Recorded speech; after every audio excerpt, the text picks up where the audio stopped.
there's going to be moments where you think it's over. There's going to be moments where we're nearly there. What I will say is stick with us until it's done. We need all their backing to get us across the line in this one, because it's going to be a united effort.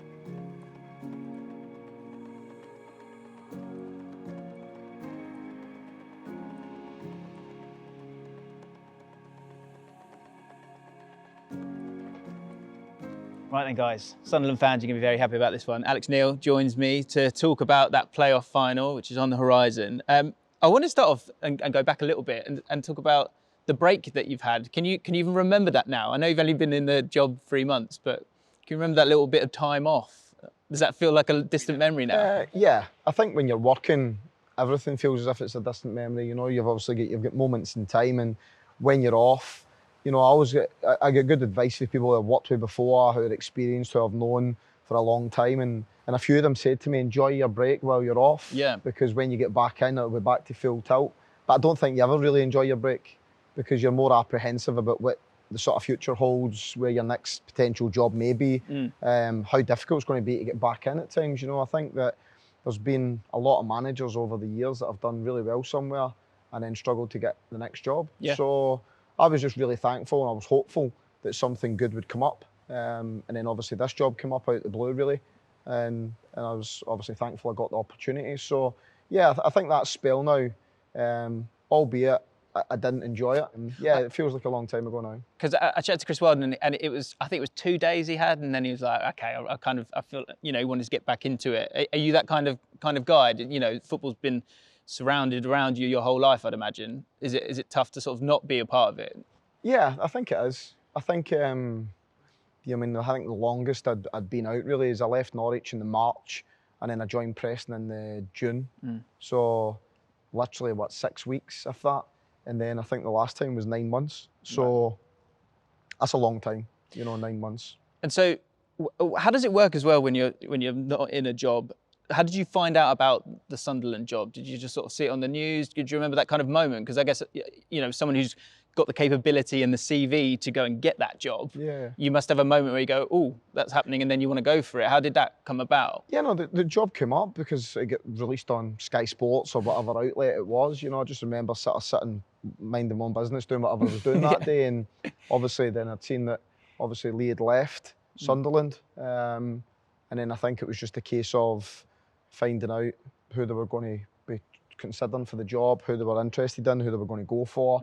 And then thankfully, you know, I think that the club and myself agreed to sort of talk and speak and see if it was going to be a fit for each other. And that was really the conversation. You know, it was a case of, I just said to them, listen, this is what I can do. This is what I've done before. This is what I feel as if I can provide. If that interests you, then great. If not, then good luck. Because that's what I find really interesting. All this is, you know, as football fans, we concentrate on the top line and don't let the detail get in the way of it. But I find the detail really, really interesting. Like, so for you, when you're going into that interview, I was wondering, what was the one thing when you go into that interview that you really want to express to them, that you want to get across, that when you walk out, at least they know this? What was the one thing that you wanted to get across? Probably the biggest thing was that I could have an immediate impact. You know what I mean? That was the one thing I sort of focused on, really. What made you think that? Well, because I've done it wherever I've been. You know, I went into Norwich when I think we were 10th or 11th maybe, and got them promoted from January onwards. I took over Hamilton when I think we were on the bottom 3, and then the following season we got promoted. I took over Preston when we'd come up. I think we'd spent a second year in the Championship, but really were content being in the division, and I think we finished 7th my first year. So I always felt that I could have an immediate impact. And was that quite easy? What was the priority for you coming in with the team in terms of how to improve them? Well, I think defensively we needed to solidify a little bit. You know, we conceded too many goals. If you really wanted to, if you look at the metrics across the season for all the teams that were going to potentially get promoted and have subsequently been promoted through Rotherham, Wigan, they were all high up in the league for defensive stats. You know, so defensively you need to be solid. Then you need to be able to score goals. Then you need to be creative. You need to have all those elements. And we had, to be fair to the team and the coaches prior to me, we had the majority of those elements were in place. Yep. But as I say, you know, and the pleasing thing for me when I walked in the door was how well the lads sort of applied themselves and approached that. Yeah, because I guess the soft skills are a big part of it all as well. And when you step into a new club, that's the other thing I would wonder is how do you tackle the group and the group dynamic? What did you step into? What kind of mood did you inherit when it comes to the group itself? I didn't think it was by any means a sort of negative group or anything like it. You know, my first meeting was basically that I'm here to help. You know, that's exactly what I said to the players. I'm here to help, and I think collectively together, if you give me everything you've got, I'll certainly give you everything I've got. There's no reason why we can't be successful. And then naturally, you need to manage the group. You know, there's going to be potentially some players that will maybe playing regularly under the last regime, that maybe aren't playing as much, and then it's just try to give them an understanding as to why and what they need to try and do. And equally, some of the other players get given an opportunity, but I think that's par for the course for any group that you go into, you know, and then naturally people will deserve their spot based on their performance, based on their attitude, their appetite, how they train, all those bits combined. The club itself has obviously been through, you know, a tough time over the last few years, but at the same time, you know, we're sat here in this huge dome. It's a huge club. Did it surprise you coming in how big it was? Is that something you try to completely ignore? How do you deal with the fact that you're Sunderland's manager and they've gone through what they've gone through, and there's a feeling outside of it? And I listened to a couple of podcasts on the way up here. There is a baggage with the fans in terms of what they've had to go through in the last few years. Is that something that you were aware of coming in? Well, there's no baggage with me. All I've got is a determination to try and win games for the fans, for the players, for the team, for the club. What happens prior to me coming in, to be honest, has no relevance to me whatsoever. So I just come in with a confidence and a belief. Did it almost excite you? Did it almost excite you to be able to go? Yeah. You can feel those things, I would imagine, but you don't have that baggage. You know, you talk about your playoff credentials. They're incredible, aren't they? They're very, very strong. So did that almost give you more confidence to see, again, the impact that you could make? Yeah, but listen, the simple fact is, you just need to come in and try and get on with the job. I mean, I don't get caught up in like how big the club is and all that sort of stuff. I mean, everybody knows how big the club is. To be honest, that's what attracted me here in the first place. And what you want to do is you want to try and there's been a lot of managers try to come here and reignite Sunderland. That's the challenge. I mean, that's the challenge. So, but if it scares you at all, if you've got any misconceptions, if you've got any lack of belief in yourself, people can smell fear off you, you know, and well, I don't have any of that. So I've got complete confidence in what we're trying to do. And I think that goes a long, long way. Sorry to interrupt the video, guys. Just quick one, really, really quick one. If you haven't subscribed to the League of 72 and you're enjoying this video, you're missing out. Hit the subscribe button, hit the notification bell so you don't miss out on the best of EFL content. Enjoy the video. Sorry, I interrupted. You spoke about how you wanted the team to be in your image, and I was reading an article on you, and they described you as being understated and driven. Do you think that fits this team? Yeah, potentially. You know, listen, naturally with players are different, aren't they? I mean, they wear all this sort of fancy gear and they like to have their caps back to front and their socks tucked up. Well, the socks blow my mind. I'd love to ask you about the socks because well, I don't know what the answer they're is. not even socks anymore, are they? They're just, I don't know what they are. They're like tights over the top and they're cutting holes. What's the cutting of the holes? Do you know what that is? They'll say it's releasing pressure for the calf, but I'm not quite convinced. Listen, like, all I can do is speak about myself. I'm very understated as a person. I mean, I certainly don't go looking for the limelight. I do what I need to do. But I enjoy the job. The job's the bit that gets me going. You know, I want to get my team ready. I want to be driven and show the lads the work ethic and the passion that it takes to be successful. And I think they've got that. And just to round up the sock chat, when you were a player, were you a sock over the knee? Did you have an ankle support? What was your? I was really basic. Yeah. Sort of shin pads just stuck in, socks up to the knee. Up and down? 50-50s. Yeah, okay. Were you in that John Terry era where they rolled him up? You weren't doing that? None of that? Okay. I didn't get involved in that. No mess about. Okay, good to know. In terms of that mix of the group, because I think that's part of it as well, is I think what's lovely about this Sunderland team, and lovely is the wrong word, what's really impressive is the mix between a toughness. It feels like a new toughness to the side. You know, Danny Bailey Wright at centre back. You know, but then you've got the mix of Clark and of Roberts as well. Starting off with the centre back pairing, how impressive have you been by those two? They seem to offer a real leadership to the team. Yeah, listen, they're experienced, they're big, they're strong, they're physical, but equally, we've sort of chopped and changed all the way along, you know, and that's the one thing I think I said that after the last game, Sheffield Wednesday. we've got a really selfless group, you know, because my method of trying to win games is figuring out how we're going to win the next game and then picking the team appropriately. So guys like Danny Bath had to bide his time. You know, he came in, he had a niggly injury initially when I walked in the door. He hadn't had a lot of game time. But then we brought him in for Gillingham, he was excellent. We dropped him out for a game, we brought him back in. We went to a back three, we've now went to a back four. So there's been a lot of sort of moving parts in that sense. But certainly in the last two matches, those two centre-backs were fundamental in our success. You know, being big, being strong, having good leadership qualities in amongst the group. Corey Evans looking 9 in front of them as well, likewise. So, yeah, what we have got is we've got the lads in the right areas to do the right job, if you like. You know, and you spoke about, like, say, Jack Clark and Patrick Roberts, Alec Pritchard's in there, Embleton as well, you know, has been great in some of the games that he's played this season. So, listen, there's been a really mixed bag. I could literally go through the whole group, but you don't win anything as individuals. It's a collective effort. Yeah, and I guess that maybe brings the squad together, the fact that you've got such depth there, that everyone seems to be playing their different parts at different times. The quality of likes of Roberts, and even McGeady hasn't been able to be involved as much as you would have liked to.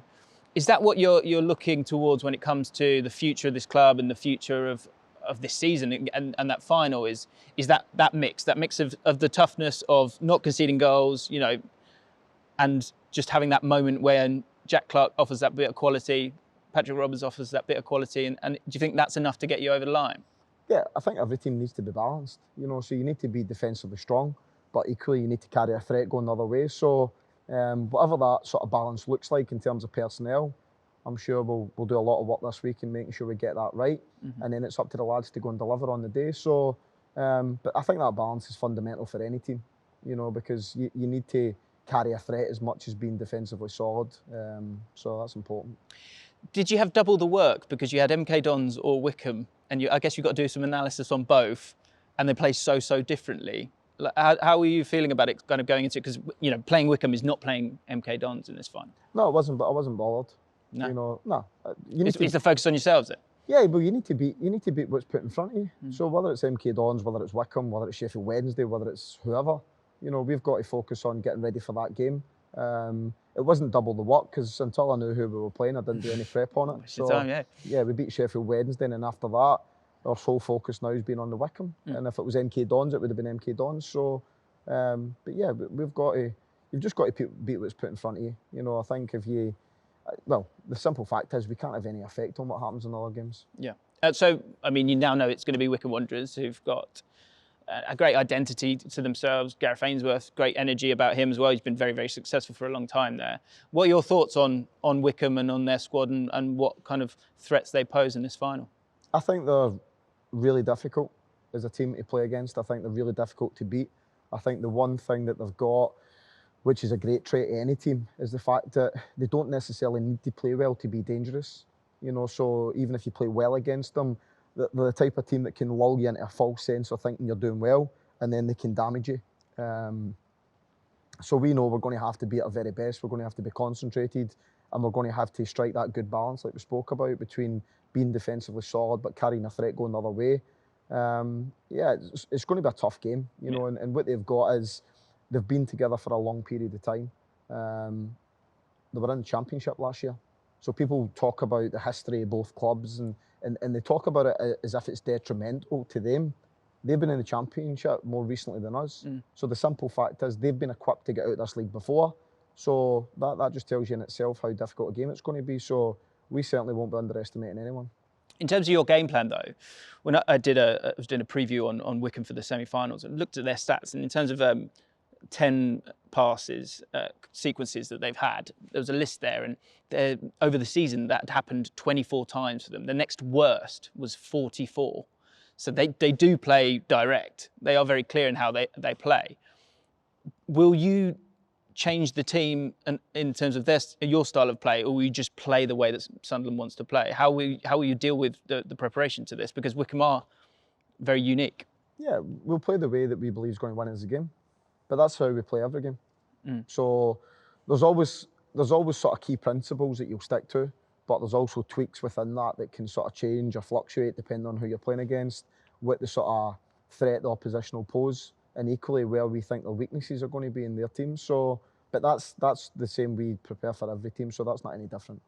You often utilise your experiences for those next steps in life.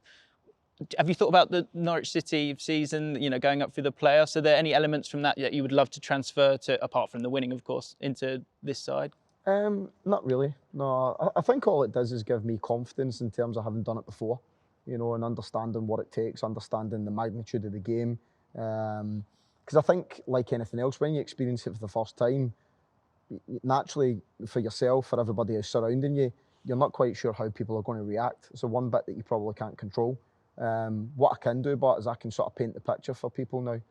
I can give them, this is what's likely to come, this is how it's going to be, this is what's likely to happen, this is how we deal with it. And I think the most pleasing part for me was the second leg at Sheffield Wednesday, when we conceded the goal and we got undone with one moment, one good pass that split us. And I think at that point, their tails are up, they're at home, their fans start to rally.